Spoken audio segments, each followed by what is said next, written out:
관점의 전환, 패러다임 시프트, 선교적인 생각, 선교적인 삶이라는 제목을 붙여봤습니다. 세술은 세 부대에 담으라는 주님의 도전을 여러분 기억하십니까? 우리가 그저께 세술은 세 부대에 담으라는 주님의 마태복음의 도전을 한번 우리가 들었습니다. 이 세술, 세 포도주라는 것은 의미를 얘기하는 것입니다. 우리들이 살아가는 데 있어서 두 가지 요건이 있습니다. 의미와 형식입니다. 이 세술은 우리들에게 주시는 새로운 의미입니다. 새 계명입니다. 새 부대는 형식이죠. 문화죠. 그 생각을, 그 의미를 담는 틀이라는 것입니다. 우리들이 가지고 있는 의미가 복음이 되어야 됩니다. 그리고 그 복음을 담는 그릇이 문화고, 문화 가운데서 우리가 심층적인 구조를 보면은 생각을 우리가 둘 수가 있다는 것입니다. 그래서 어제는 저희가 여러분들에게 도전했습니다. 생각이 바뀌어야 된다는 것입니다. 생각 가운데서도 특별히 무엇이 우리들 가운데 없어져야 되냐? 선입관이 없어져야 됩니다.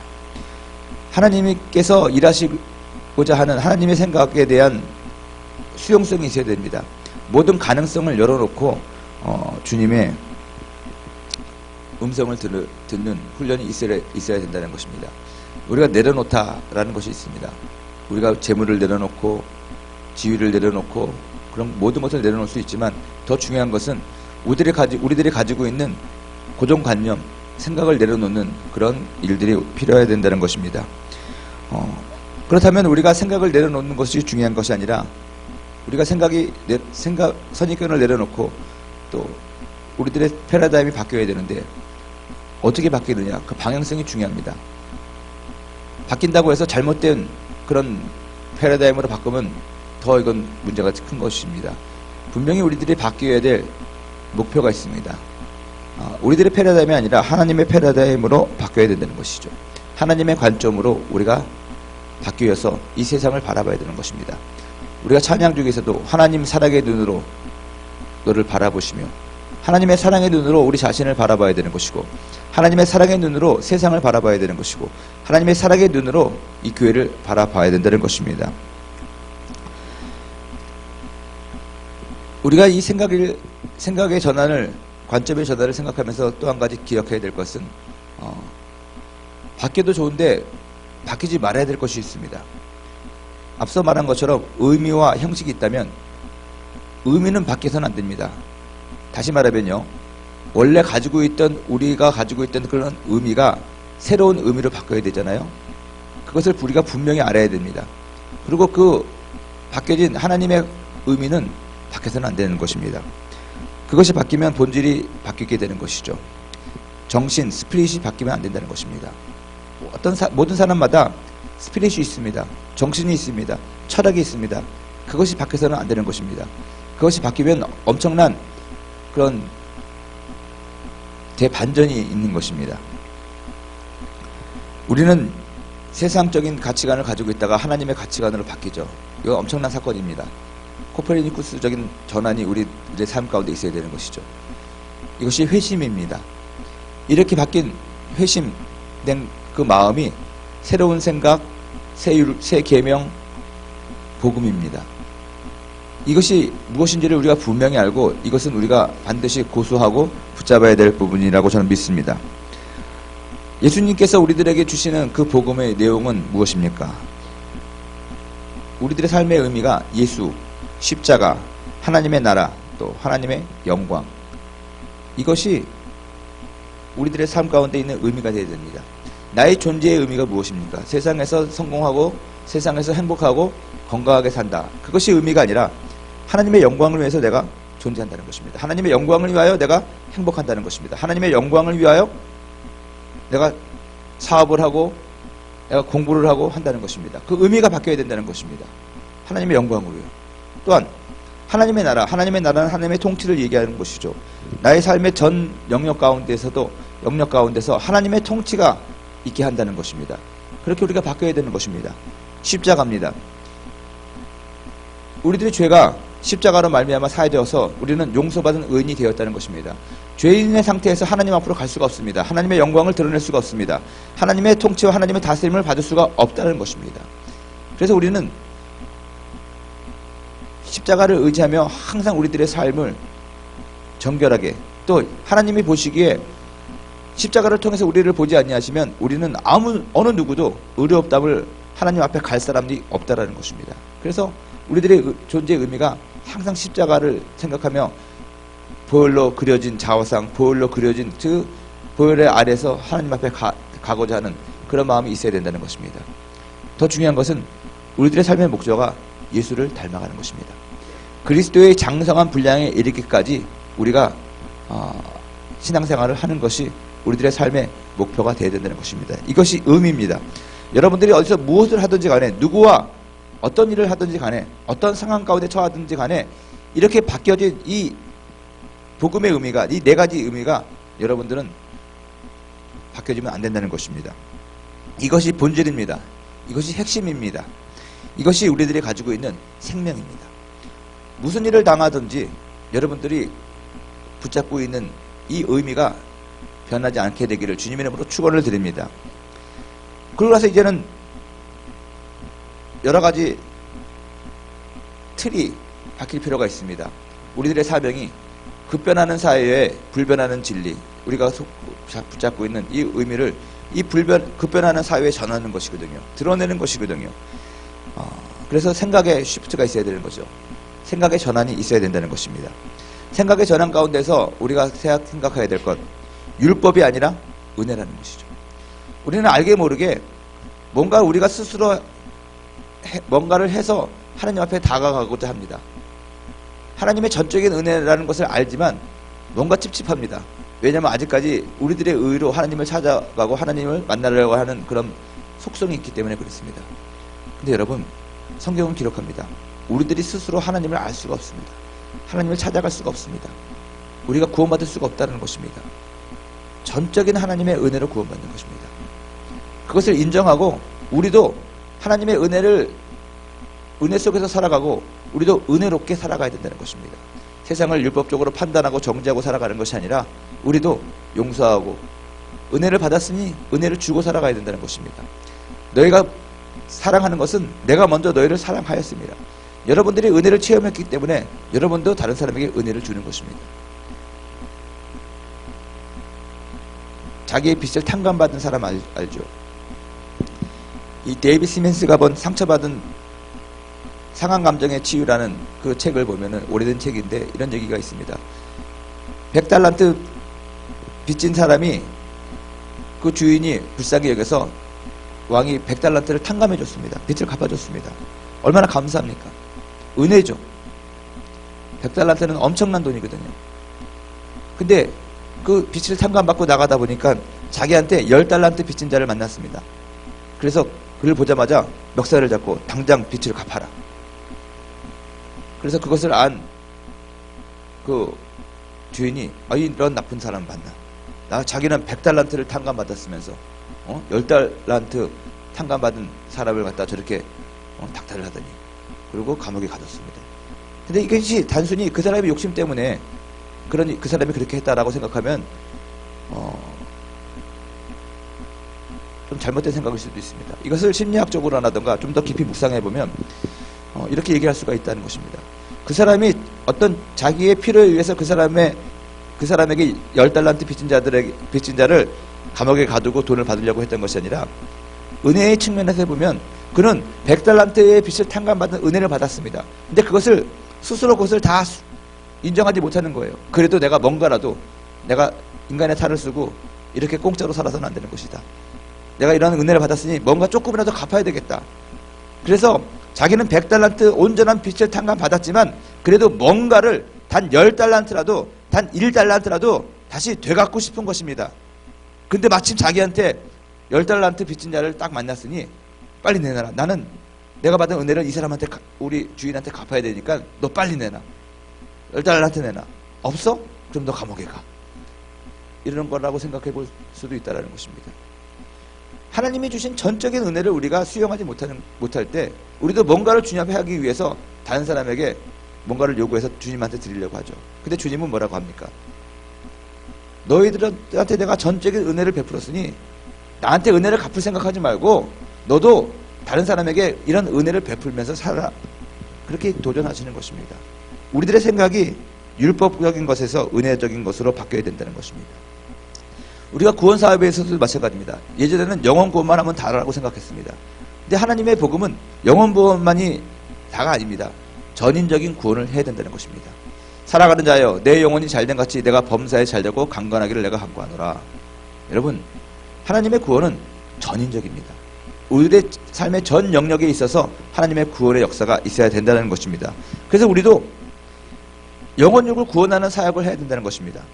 그냥 이 사람이 영혼이 구원만 받으면 되는 거니까 전도하고 그 사람이 못 먹고 못 입고 살든지 말든지 내몰라라 하는 것이 아니라 그들의 전인적인 구원을 위해서 우리가 기도하고 도와주고 노력하고 우리들의 가지고 있는 축복과 은혜들을 나눠줘야 된다는 것입니다. 미국에 있을 때 어떤 미국 그 선교사님을 만났는데 그분은 나이가 이제 지긋하신 분입니다. 태국에서 선교사역을 한 20년 하셨습니다. 그런 특별히 이 거리에서 전도하는 사역을 쭉 하셨는데 그분이 그런 간증을 하셨어요.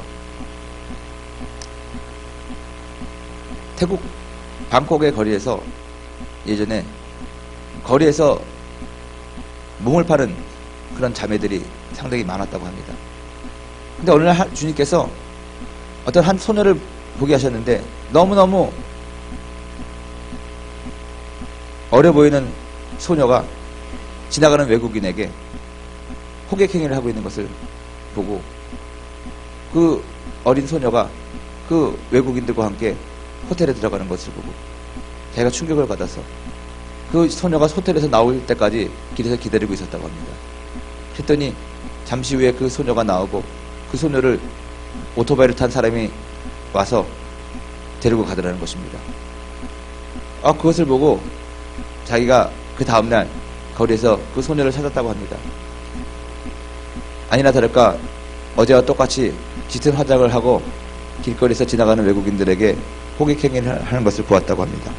그래서 성령께서 주시는 마음으로 그 소녀에게 가서 나랑 같이 가자고 그래서 그 소녀를 사서 호텔에 들어갔다고 합니다. 호텔에 들어가서는 그 선교사님이 아무 일도 안 해도 된다고 내가 당신의 시간을 샀으니 나랑 같이 있다가 여기서 푹 쉬고 맛있는 것을 먹고 하다가 가라고. 당신에게 돈을 착취하는 그 사람은 걱정하지 말고 당신은 나에게 아무런 일을 하지 않아도 되니까 그냥 여기서 있다가 가라고. 그 소녀는 믿을 수가 없었지만 그 선교사님은 그렇게 배려를 해주고 그에게 돈을 지불하고 시간이 돼서 나갔다고 합니다. 그리고 그 다음날도 또 그 선교사님은 그 소녀를 찾아가서 나랑 같이 가자고.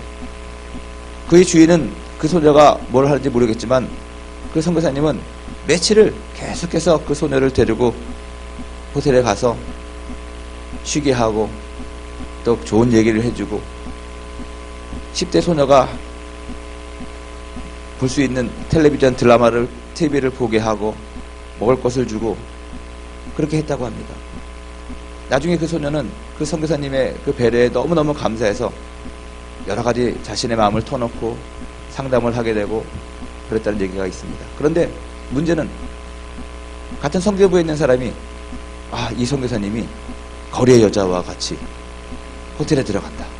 선교사님이 타락했다. 근데 그 선교사님은 그것을 참아 선교본부에다가 얘기할 수가 없다고 합니다. 아무도 믿지 않았다고 합니다. 그러면서 얘기하는 것이 뭐냐면 사람들은 다 자신의 가지고 있는 안경으로 자신이 생각하고 있는 것으로 보고 판단하기 때문에 태국에서 길에서 호객행위하는 자매와 호텔에 들어갔으면 그거는 뻔한 것이다. 그 사람이 선교사이고 주의 종이라는 것도 생각하지 않습니다. 그런 자기는 특별한 변명하지 않고 이를 그 선교부에서 사직을 하고 나와서 개인적으로 또 선교사역을 계속하지만 자기는 하나님 앞에서 부끄러운 짓 하지도 않았고 내가 한 일은 정말 그 소녀의 영혼을 구원하기 위해서 그런 것이고 그렇지만 안타까운 것은 많은 사람들이 그리스도의 사랑 안에서 우리가 산다고 하지만 저마다 자기가 가지고 있는 그 세상적인 율법적인 안경을 쓰고 판단한다는 것입니다. 그분은 그러더라고요. 내가 선교사인데 사람들이 선교사도 그런 짓을 한다라고 믿는 것 자체가 저는 참 씁쓸했습니다. 왜 사람들은 그렇게 생각을 할까요? 여전히 하나님의 은혜와 하나님의 사랑 안에서 신뢰감이 없이 여전히 세상적으로 어떤 의심과 불안과 안 좋은 생각이 우리들을 가득 차고 있기 때문에 남들을 볼 때도 결국 자기는 그렇게 본다는 것입니다. 상대방이 나는 이렇게 좋은 의도로 이걸 했습니다 라고 얘기를 해도 우리들의 생각이 좋은 의도가 아니면 아무리 좋은 의도라고 했다는 것을 믿지 않는다는 것입니다. 이것이 바뀌어야 된다는 것이죠. 율법이 아니라 은혜라는 것입니다. 영혼만 구원하는 것이 아니라 전인적인 구원을 해야 되는 것입니다. 여러분들 정말 상대방이 필요하면 그와 함께 예수님이 창기와 세리와 함께 그 자리에 있으면서 밥을 먹었던 것처럼 우리도 그들과 함께 있어줄 수 있어야 된다는 것입니다. 무엇이 그렇게 여러분들을 두렵게 합니까? 여러분들은 정말 여러분들이 사랑하는 친구들이 세상에서 방황하는 것을 보면서 저기는 더러운 곳이니까 저기는 거룩하지 않은 곳이니까 나는 갈 수는 없어. 그래서 밖에서만 일로 와 그럽니까? 재밌는 얘기로요. 신학교 다닐 때 영등포에 그런 업소들이 많았잖아요. 그래서 우리 선배 중에 한 분이 그런 자매님들 전도하는데 사명감을 가지고 있었습니다. 그래서 우리들을 불러다가 전도를 했습니다. 토요일마다. 그래서 저는 한 주 격주로 갔습니다. 한 주는 그 선배님들과 같이 거기서 띠를 돌르고 복음 전도주를 나눠주고 있었습니다. 그리고 한 주는 김포공항이랑 이태원 가가지고 외국인들에게 이제 전도를 했습니다. 저 선교사로 갈 준비를 하고 있었으니까 외국인들을 찾아서 전도했습니다. 어느 날 이런 일이 있었습니다. 그 업소들이 쭉 있는 막 거기 길거리 입구에서 우리들이 서가지고 전도를 하고 있는데 어떤 자매님이 그 유리창 안에서 저를 부르는 겁니다. 그래서 저는 순진하기 때문에 저 사람이 왜 부를까? 그래서 갔습니다. 갔더니 나와가지고 갑자기 저를 갖다가 확 끌어왔더니 안으로 데리고 들어가는 것입니다. 그러더니 수많은 언니들이 나와가지고 아우 참 이쁘게 생겼다. 어디 전도사님이세요? 어느 교회에서 나왔어요? 겁내지 마세요. 두려워하지 마세요. 제가 들어가서 한 10분 정도를 머물다 나온 것 같습니다. 그 사람들은 저한테 그랬습니다. 요구르트를 줬습니다. 수고한다고. 야구르트를 줬어요. 그리고 나도 옛날에 교회 다닌 적이 있다고. 나도 오빠가 당신과 같은 그렇게 신앙생활 그렇게 신학생 한다고. 그러냐고. 아직도 기억이 생생합니다. 그리고 나왔는데 저랑 같이 갔던 그 선배님과 친구들은 온데간데가 없는 것입니다. 여러분 같이 전도하다가 내가 그렇게 들어갔으면 나를 구하러 와야 될 거 아닙니까? 없어졌어요. 그때 저 앞에 골목에서 전봇대 앞에서 셋이서 손을 잡고 기도하고 있는 것입니다. 할렐루야. 내가 가서 얘기했습니다. 뭐 하고 있냐고. 그랬더니 거기 들어가면 큰일 나는 건데 너 들어갔기 때문에 우리가 중보기도 하고 있다는 거예요. 그래서 내가 그때 결정을 했습니다. 이들하고는 같이 다니면 안 되겠구나. 같이 사역하던 사람이 가면 와서 데리고 가든지 뭐 그런 의리가 있어야 될 거 아닙니까? 근데 이 사람들은 그 사람들을 사랑하면서 전도하고 그 여인들을 위해서 일한다고 하면서 그 여인들 옆에 가지도 못한다는 것입니다. 신학생이고 누가 볼까봐 걱정하면서 거기는 가서 왜 전도지는 나눕니까? 근데 여러분 이게 웃을 일이 아니라 오늘날도 지금 우리는 이렇게 살고 있다는 것입니다. 세상을 사랑한다고 하면서 정말로 내 사랑하는 친구들을 위해서 기도하고 한다고 하면서 그들이 우리가 생각하는 기준으로 안 좋은 데를 가면 우리는 거기를 따라가지 않는 것이죠. 왜냐하면 나는 거룩하니까 내가 어떻게 그들과 같이 가겠느냐. 여러분 하나님 앞에서 여러분들의 마음을 비춰보고 하나님 앞에서 여러분들이 떳떳하면 된 겁니다. 그렇게 그런 사람을 보고 뭐라고 하는 사람이 이상한 사람입니다. 자기 안에서 생각하고 있는 것이 들어오니까는 꼭 들어온 것만 보고 그렇게 얘기하는 것입니다. 오늘날 교회에서도 마찬가지입니다. 예수 믿고 변화받았던 사람이 여전히 세상적인 이 패러다임이 변하지 않는 상태 가운데서 와서 이 교회에서 하는 모든 일을 보고 자기가 세상에서 생각하는 것처럼 우리들을 보고 판단하니까 교회에서도 더 상처를 받는 것입니다. 그리고 우리들은 얘기합니다. 어떻게 교회에서 그럴 수가 있어? 세상적인 가치관이 하나님의 가치관으로 우리가 바뀌어야 되죠. 그럼 여러분, 세상적인 가치관과 하나님의 가치관을 대표하는 것이 무엇입니까? 세상의 가치관은 소유입니다. 하나님의 가치관은 뭡니까? 관계입니다. 소유냐 관계냐, 우리가 어떤 것을 우리는 소유하고 쟁취하고 뺏어야 되면 됩니다. 그것이 세상적인 가치관입니다. 근데 하나님의 가치관은 그렇게 소유하고 뺏는 것이 아니라 관계를 맺는 것입니다. 사람을 잃지 않는 것입니다. 그 조직을 깨트리지 않는 것입니다. 좀 손해봐도 상관이 없습니다. 천천히 가도 상관이 없습니다. 근데 교회에서도 죽어라고 손해보려고 그러지 않습니다. 교회를 건축하고, 제가 선교사로 살면서 정말 돈이 없었습니다. 가난했습니다. 하루하루 필요한 것을 공급받아서 살았던 적이 있습니다. 근데 어느 날 그렇게 하다 보니까 우리는 어디 가든지 물건을 깎습니다. 깎아달라고. 백화점 가서도 깎습니다. 깎아달라고. 이 세상에 안 깎는 데가 어디냐고. 깎아달라고. 어떻게 하든지 공짜로 얻으려고 하고, 어떻게 하든지 누가 공짜로 뭘 해준다고 그러면 막 좋아하고. 근데 주님께서 어느 날 저에게 얘기했습니다. 그렇게 살지 말라는 거예요. 하나님 앞에 우리가 관계를 제대로 맺고 있으면 모든 것이 풍족하게 오는 것이고요. 더 중요한 것은 내가 하나님의 종으로서 내가 만나는 모든 사람들이 하나님의 선한 영향력을 받아야 되는데, 예수 믿는 사람들이 엄청 짜다. 팁도 안 줘요. 미국에 살 때는 15%의 음식을 먹으면 15% 팁을 줘야 되거든요. 저도 아깝습니다. 15%나 줘야 돼요. 10,000원어치 먹으면 1,500원을 줘야 된다는 것입니다. 10만원어치 밥을 먹으면 15,000원을 줘야 된다는 것입니다. 최소한. 아깝죠? 목사님들이 팁을 안 주고 가요. 아까우니까. 그래서 사람들이 잃어버린다는 것입니다. 아, 한국 코리안 패스터들은 오면은 팁도 제대로 안 주고 팁도 깎고 그래요. 그러면 그런 소리를 들을 때마다 마음이 아픕니다. 여러분, 하나님은 우리와 관계를 맺기 원하십니다. 그래서 하나님과도 좋은 관계를 맺는 건 당연하지만 이 세상과도 여러분들은 좋은 관계를 맺어야 됩니다. 그래서 그 다음부터는 웬만하면 저는 깎으려고 하지 않습니다. 저희 아내가 상당히 싫어하는 일 가운데 하나가 뭐냐, 저도 마찬가지고요. 단기 선교팀이 오면은, 또 손님이 오면은 사역을 끝나고 갈 때 쇼핑을 하잖아요. 그러면 통역해달라고 선교사님, 사모님 가서 합니다. 깎아달라고 해요. 근데 어느 날부터 저희들은 못 깎습니다. 안 깎습니다. 그래서 혼자 가서 그냥 하라고. 우리가 가면 비싸게 주고 살 거라고. 왜냐면 우리는 하도 안 깎을 거니까. 그 사람들 1,000원, 2,000원에 목숨 거는 사람들인데 우리들한테 1,000원, 2,000원은 그거 없어도 되는 거잖아요. 솔직히. 근데 30분을 깎았다고 자랑하는데 500원 깎아왔어요.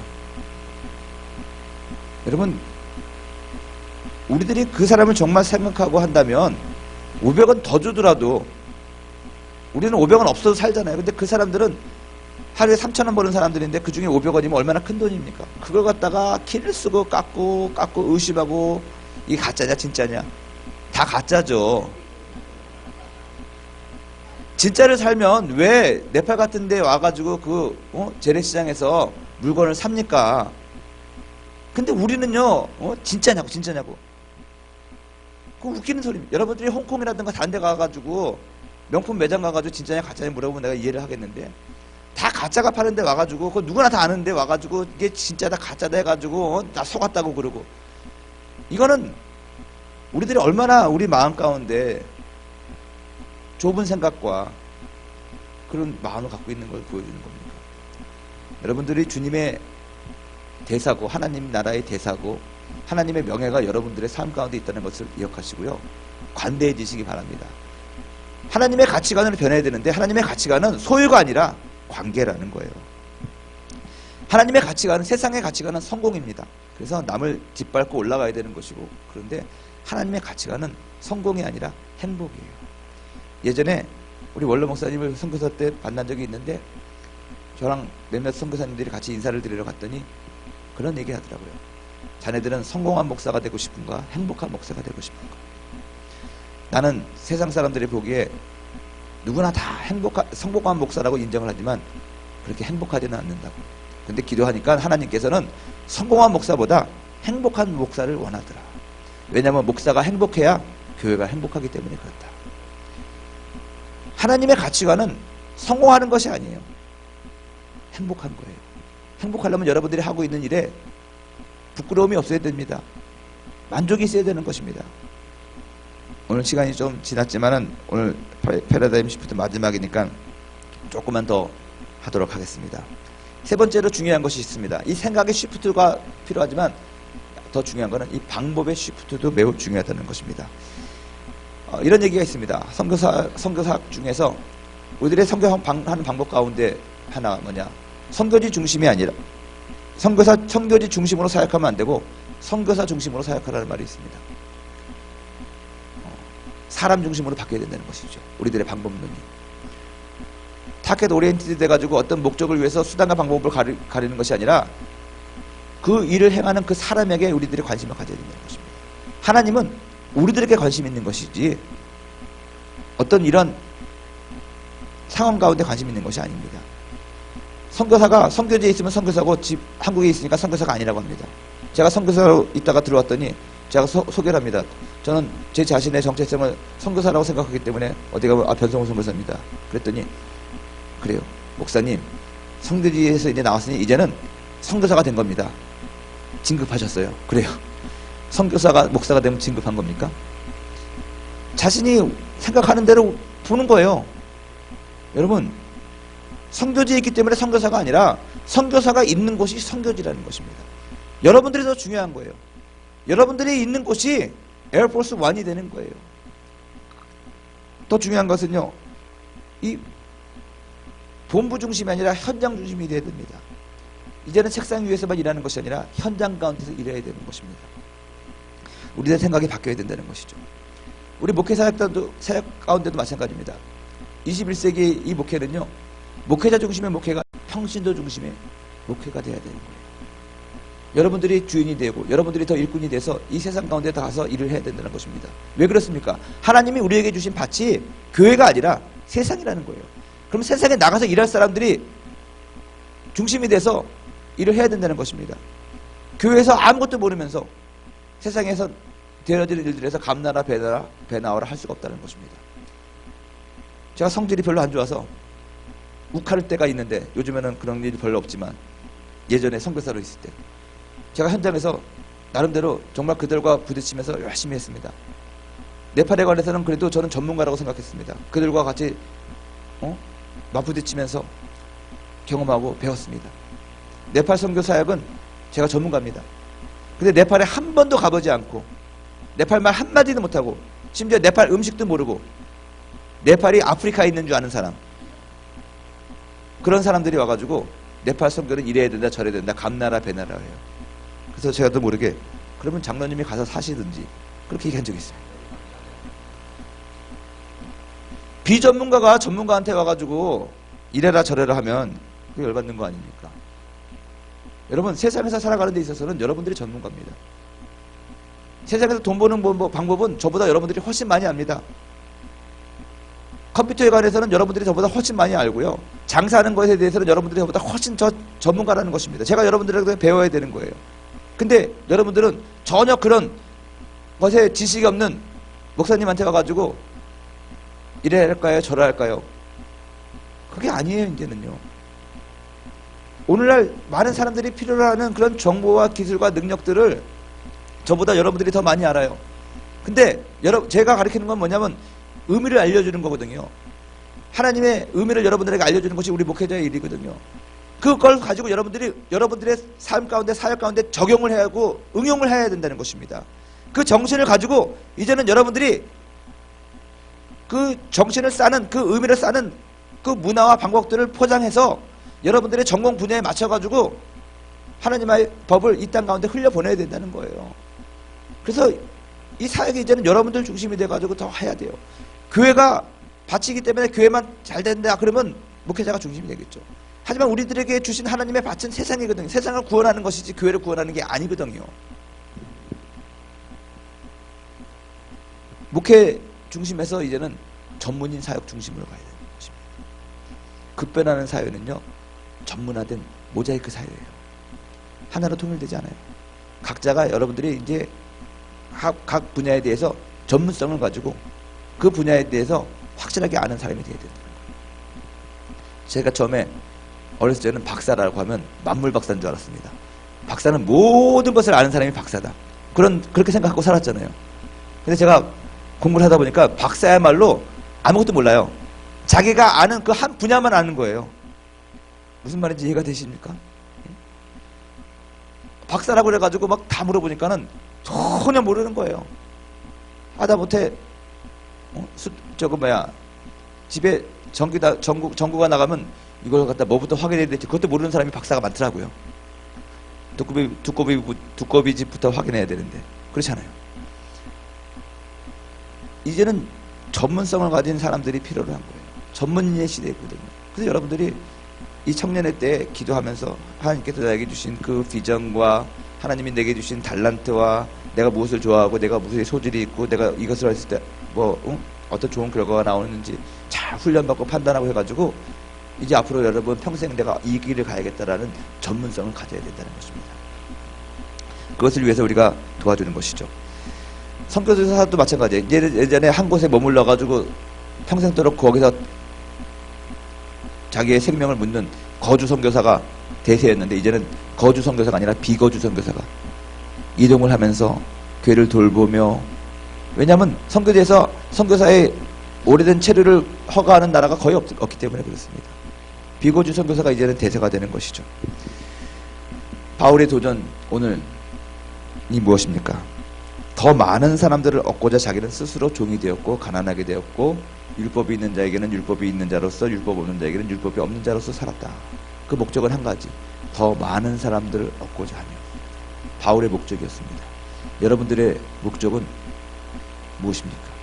더 많은 사람들을 주께로 데리고 오고자, 더 많은 사랑을 주님 앞에 받고자 여러분들이 바울과 같이 율법 없는 자에게는 율법 없는 자 같이도 살 수 있다라는 것입니다. 하지만 여러분들의 의미는 변하지 않는 것이죠. 여러분들의 존재감을 통해서 그 사람들에게 하나님의 생명을 흘려버려야 되는 거니까. 생각이 바뀌면 여러분 내용과 방법이 바뀌게 되는 것이고, 그렇게 되면 여러분들을 통해서 이 세상이 바뀌게 되는 것입니다. 하나님께서 원하시는 패러다임 시프트, 이것이 오늘날 우리들에게 필요한 도전이 아닌가. 주님께서 도전하시고 우리가 나아가야 될 이 세상이 우리들을 향해서 도전하는 것입니다. 너네들이 우리 세상을 잡으려고 하느냐? 그렇다면 우리들을 위해서 네가 변할 수 있느냐? 우리들이 가지고 있는 명분과 진리와 이익을 포기하고 과감하게 뛰어들어서 그들을 교화시켜서 주님의 백성으로, 주님의 자녀로 만들 만한 배짱이 있느냐? 이게 세상이 우리들에게 하는 도전입니다. 선을 딱 그어놓고 너희 크리스찬들이여, 너희들은 거룩하니까 여기 안 넘어오잖아. 그러면서 우리를 구원시킨다고? 넘어올 수 있으면 넘어와봐. 그리고 나를 데리고 가봐. 이것이 여러분 세상이 오늘날 우리 교회에게 하는 도전입니다. 이 도전에 여러분 꼬리를 내리실 겁니까? 아니면 가서 내가 너희들을 끌어내려오겠다, 팔 걷어 붙이고 가가지고 일로와 임마 하고 잡아가지고 다시 하나님의 나라로 넘어간 선을 다시 걔네들을 데리고 선을 되돌아 오실 것입니까? 이것이 오늘날 저와 여러분에게 하는, 특별히 우리 순복음의 액팅 대학 청년국에 하는 주님의 도전이라고 저는 생각을 합니다. 기도하겠습니다. 좋으신 아버지 하나님, 은혜와 사랑을 감사합니다. 하나님의 마음으로, 하나님의 관점으로 변화되기 원합니다. 주님 성령께서 도와주셔서 담대함을 허락하여 주옵시고 복음의 진리를 우리 마음속에 새기고 흔들림이 없이 그 복음을 이 세상 가운데 죽어가는 영혼들을 향해서 흘려보낼 수 있는 그러한 순돌이들이 될 수 있도록 축복하여 주시옵소서. 예수님 이름으로 기도합니다.